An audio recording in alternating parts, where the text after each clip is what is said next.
এই বন্ধু, সারাদিন খালি ফোনে খালি কথাই কস।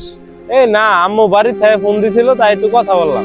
ও তাই ক, দেখছস আমার পিছনে কত বড় বড় বিল্ডিং, যদি পরিশ্রম যদি না হইলো নি তাহলে বিল্ডিং গুলো তুলে ফেলে। তুই যেটা কইলি এটা সম্পূর্ণ ভুল কথা। আসলে পরিশ্রম করে কেউ কোনোদিন কিচ্ছু করার হয় নাই, সবকিছু নির্ভর করে তার ভাগ্যের উপর। শুন, এটা মানুষের ভাগ্য যদি ভালো হয় তাহলে অবাহা আরো 10টা বিল্ডিং তুলোর পাবো। আজ তোর আমি বুঝামু যে আসলে পরিশ্রম ছাড়া কোনো কিছু সম্ভব না। দে তোর মোবাইল দিয়ে, তুই থাক, আমি আইতেছি।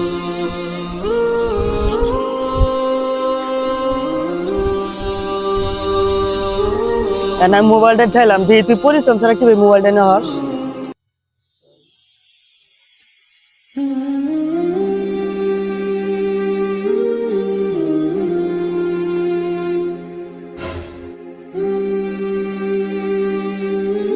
কিরে, এটা না বড় আর মোবাইলের ছবি?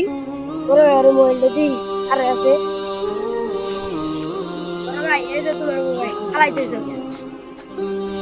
দেখছ, সবকিছুই ভাগ্যের উপরেই নির্ভর করে।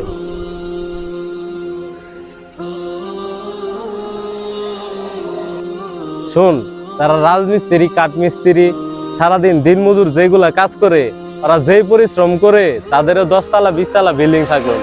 আর একটা কথা সবসময় মনে রাখবি, পরিশ্রম করলেই সবকিছু পাওয়া যায় না, ভাগ্যও লাগে।